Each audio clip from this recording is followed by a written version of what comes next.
Y con desempeños dispares según los sectores, la industria volvió a crecer, la industria manufacturera, me refiero, volvió a crecer, decía, en marzo, acumula 2,6% en el primer trimestre. ¿Qué pasó? Las restricciones a las importaciones se superaron, se disimulan de alguna forma. Es un poco lo que me interesa charlar ahora con José Tamborenea, quien es presidente de CADIEL, la cámara que agrupa a las empresas, las industrias electrónicas, electromecánicas y luminotécnicas. Buen día, ¿cómo estás, José? Gracias por venir. Buen día, Nino. Muchas gracias. Sí, efectivamente, como comentabas, estamos creciendo, creo que fue el 1.1 en marzo, cerrando un buen trimestre. Ustedes en cámara. Sí. En general, digamos, nuestros sectores, como decías, las disparidades, tenemos crecimientos altos en el reporte, 9% en energía, la parte eléctrica, materiales se está moviendo, la parte de luminotécnica también. Hay otros sectores que nosotros manejamos de los informes, como maquinaria agrícola, que está obviamente muy rezagado, la sequía, el impacto de la sequía, muy rezagado, otros que están, digamos, con unos números, pero te diría que de los sectores que manejamos nosotros tenemos 2 abajo, y el resto todos arriba. ¿Cuántos son en total? Y por el lado de los informes que recibimos de ADINRA, estamos hablando de unos 14 sectores que relevamos, más o menos entre 12 y 14, de acuerdo a cómo refieren las encuestas. 12 positivos, entonces. Claro, claro. ¿Y tiene algo que ver esto? ¿Qué pasó con las restricciones? Porque se habla poco y nada ya últimamente del famoso cepo a las importaciones. Sí, bueno, en el caso de maquinaria agrícola está afectado por, como te contaba, la sequía. Después el otro sector que tenía un número, estaba 1% abajo, es implemento de herramientas y máquinas médicas. Ajá. El resto está todo arriba con distintas... 1.1 nos daba el promedio del mes. Bueno, 2.6, como decías, acumulado, con algunos con números muy buenos. Sí, te diría, vos lo comentabas por ahí, disimulado en cierta forma. Los problemas están más para producto terminado. Hay una pista de aterrizaje más ordenada para parte de insumos, piezas, etcétera, que al menos no hemos tenido que parar producciones, no nos hemos encontrado con esos grandes problemas. Por eso los números dan crecimiento. Claro. ¿Son escenarios ideales? No, por supuesto. Y porque el industrial, cuando tiene fondos, está acostumbrado a comprar partes, insumos, a tomar stock, porque le gusta estar tranquilo, le gusta tener su fábrica llena de insumos, porque es la forma en la que normalmente desempeña su actividad. Mucho más cuando hay estos desdoblamientos, cuando se rumorean permanentemente que va a haber devaluaciones, que va a haber esas cosas. Bueno, eso conspira contra la salud, claro, vamos a decir, de cualquier gestión industrial, de cualquier macroeconomía. Entonces la gente por temor trata de acopiar. Claro, es una lógica que tenemos todos los industriales. José, ¿cómo ven en los industriales en líneas generales o los de ADINRA que representás el acuerdo de China para financiar las importaciones de ese origen? Bueno, eso es posible de Brasil también, ¿no? Sí, totalmente. Eso fue un impacto positivo para nosotros, sobre todo en el tema informática, que estaba parado. Creo que lo habíamos hablado la otra vez, cuando hablábamos del tema de conectar igualdad, las computadoras. Tal vez no se va a dar el 1.000.000 de máquinas, pero yo creo que a lo mejor 500.000 de máquinas se va a lograr el objetivo. Y bueno, empezó ese proceso, que son puestos de trabajo, que habían hecho los industriales inversiones duras para poder volver a fabricar, acuerdos internacionales. Entonces, bueno, eso con el swap chino ayuda y se puso en movimiento. Se han aprobado un poco más de $1.000 millones en yuanes.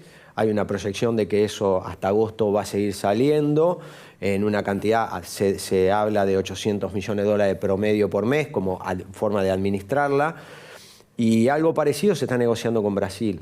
Creo que ayuda, porque hoy ese temor que tiene uno adentro lo traduce afuera.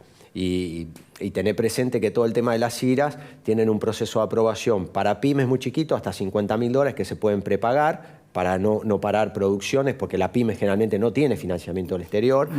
Para aquellos que estamos en los tramos medianos, etcétera, hay 90 días para poder financiar eso, que es difícil de conseguir, que una pyme consiga 90 días y las empresas más grandes están financiando 180 días.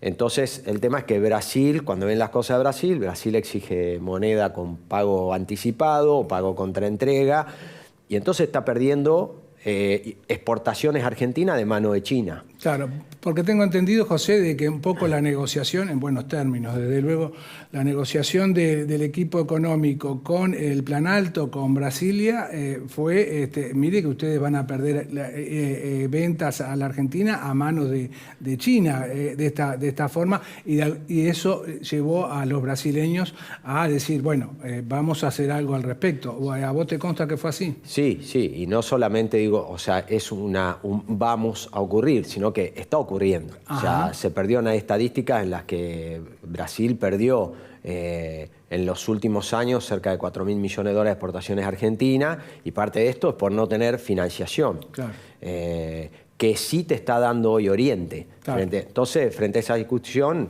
obviamente que Brasil quiere un partido, no quiere perder su exportación, y para nosotros es el principal socio estratégico. Claro, claro. Entonces, y eso fortalece el Mercosur. Con lo cual me parece que ese diálogo es productivo para las partes en este momento. Sí. Y empieza a verse la luz al final del túnel en este tema.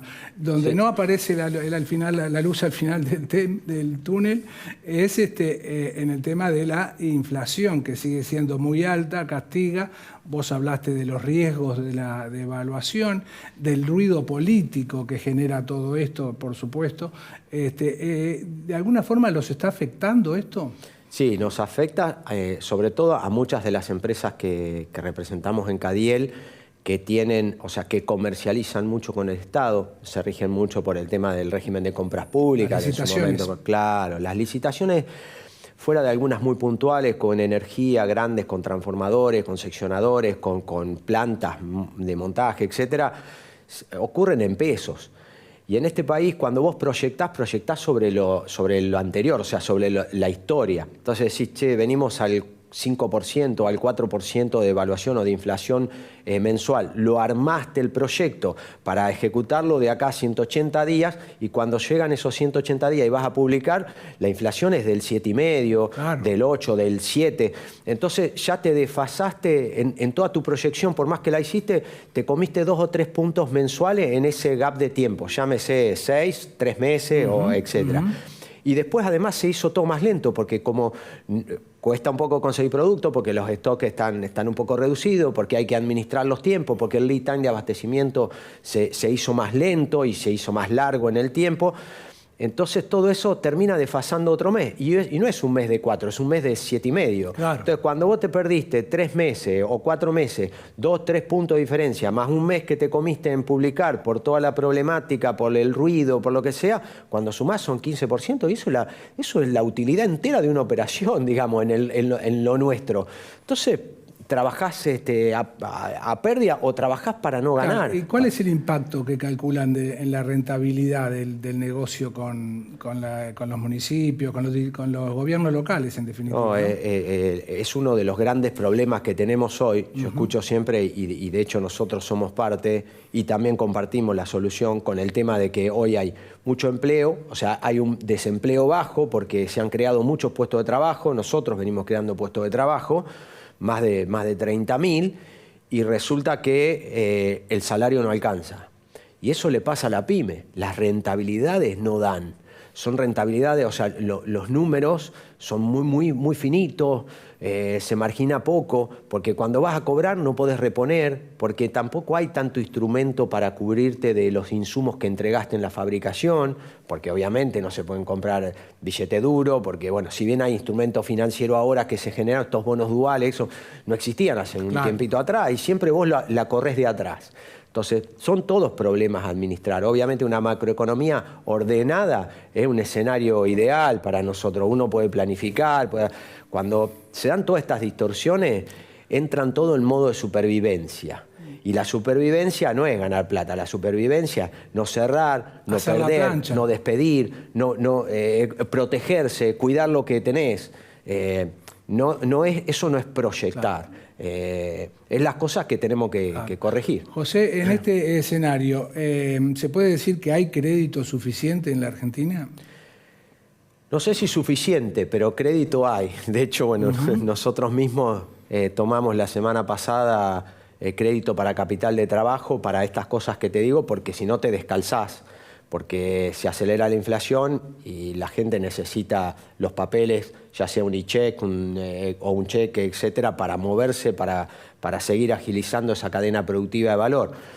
Los créditos están, hoy hay créditos para inversiones, hay créditos para mudar plantas enteras industriales a parques industriales, créditos incluso que no había, antes había créditos, pues si vos querías armar una planta nueva o querías mudarla, eran de 100, 150 millones, ahora hay de 800 millones, 400 millones para estos proyectos son más grandes con 7, 8 años. Claro. Esto no existía ahora, estaban, pero eran menos. Ahora hay, el Vice tiene, Nación tiene, Provincia está saliendo al mercado. El problema es la tasa, que creció mucho, ¿no? Bueno, la tasa sí, pero para estos créditos productivos hay varios al 49, después hay tasas bonificadas. Sí, tasas bonificadas para inversiones productivas, ¿no? Claro. Después tenés tasas también bonificadas para capital de trabajo, que por ahí son 20, 25, 30 puntos por debajo de la Badlar, que claro, son tasas al 65, al 70, que hoy te sirve para producir de capital. Se puede decir que es una de las